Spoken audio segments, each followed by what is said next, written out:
Many of them never received a diagnosis of incapacity, even though it was obvious to everyone. The king was ill. Others, on the contrary, quickly turned into puppets for their families and courtiers. This is a tale of mad kings who, at different times, found themselves on the throne. Charles VI, known as the Mad King, is perhaps the most famous monarch to bear the title of Madman. He ruled France from 1380 to 1422, but in reality, his reign was much shorter due to his illness. The son of the wise king, ironically, his father was Charles V, the Wise, married to a Bavarian princess, initially showed no signs of madness. Some noted that Charles seemed particularly passionate about revelry and hunted with an unusual zeal. So what? They attributed it to his fiery nature. However, in 1392, the king suffered a severe fever. After that, Charles became incredibly irritable. He would order a servant to be whipped for merely walking too loudly. He was annoyed by laughter, especially that of children, and developed a sensitivity to bright sunlight. It became unbearable for his eyes. One day, during a dance, they engaged in a dangerous game with candles, holding them while moving around the hall. One dancer's clothing caught fire, leading to a panic, and the king nearly fell into a fit of hysteria. It took monumental effort to calm him down. Soon after, a military campaign began. While in the forest, according to eyewitness accounts, the king encountered an old man who warned him of betrayal. This became a turning point. Charles VI, suddenly becoming completely unhinged, began to wave his weapon around and, in front of everyone, killed a page and then several others. The king was in a frenzy and could not calm down. From that time on, episodes of madness alternated with periods of calm. In his deranged state, Charles would beat his wife, attack servants, smash furniture, and refuse to bathe. Eventually, the queen moved to another palace, unable to endure what was happening. Starting around 1400, the full power of the state effectively belonged to Queen Isabella of Bavaria and the relatives of Charles VI. Juana the Mad. There are hundreds of volumes written about the madness of this lady. The heir to the famous Isabella and Ferdinand, Queen of Aragon and Castile, she was accused of insanity and imprisoned in a fortress. But was it really as it seemed? Juana was born in 1479 and was not meant to rule Spain. First, there were other heirs, and second, she was married off to Philip of Burgundy, an extremely ambitious and strikingly handsome man. Juana adored her husband, but it soon became clear that he did not feel the same way. His only interest lay in social status and the advantages Juana could bring him. By a twist of fate, all the children of the Spanish monarchs destined for the throne died one after another, leaving only Juana. In 1505, she was set to become the heir to the throne. However, her ambitious husband wanted the throne for himself, preferably without Juana. Her father also dreamed of retaining royal rights for himself. Intrigues began to unfold, and in 1506, Juana's husband passed away. It was Juana's father who started spreading rumors that his daughter was mad. He claimed that Juana would throw herself on her deceased husband's coffin, open it, and kiss the decaying body. Yet everything seemed too conveniently timed. Juana was extremely inconvenient for Ferdinand, and suddenly she was declared insane? The Cortes chose not to investigate. Her father remained king, and the rights to both kingdoms, Castile and Aragon, were passed to Juana's son. The unfortunate queen was sent to a fortress, where she remained imprisoned for a long 46 years.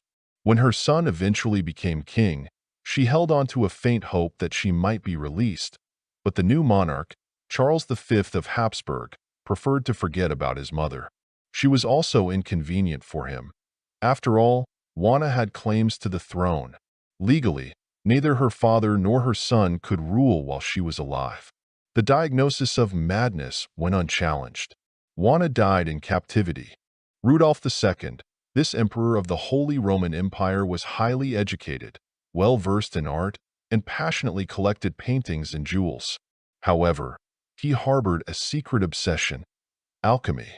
Rudolf was consumed by dreams of eternal life, longing to discover the elixir of immortality or the philosopher's stone to turn any metal into gold, both enticing pursuits.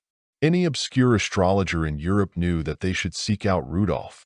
In his welcoming Prague castle, there was always a place at the lavishly set table and a few gold coins to be earned for a glimpse into the future. But gradually, the emperor's obsession spiraled out of control.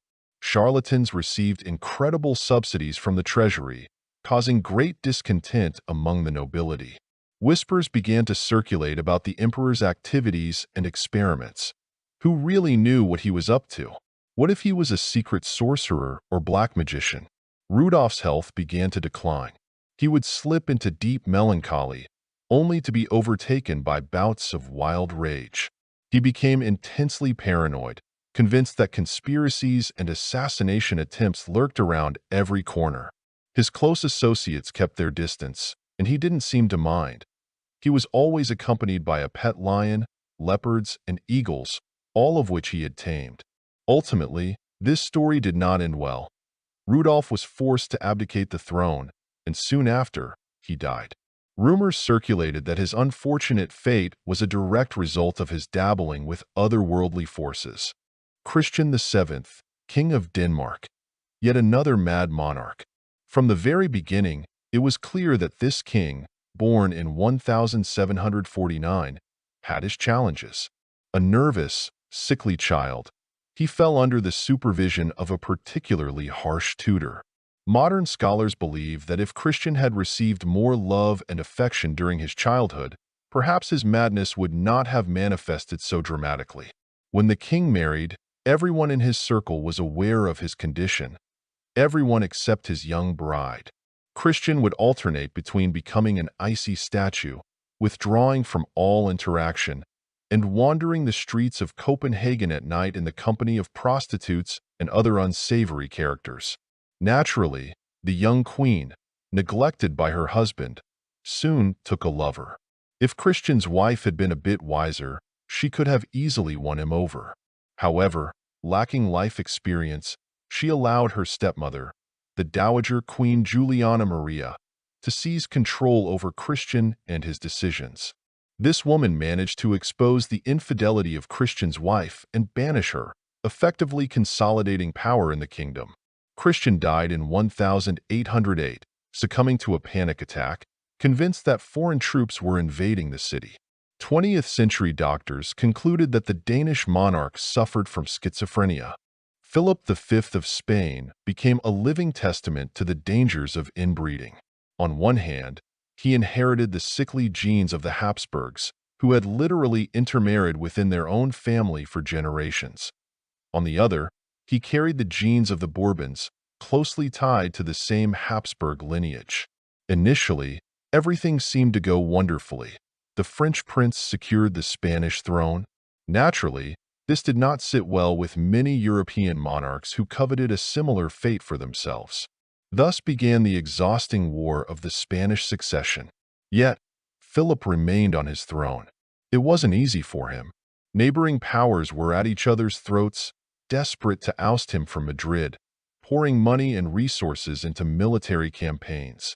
Philip tried to counter their efforts, but the dire circumstances and the constant need to act took a toll on his mental health. He fell into deep melancholy.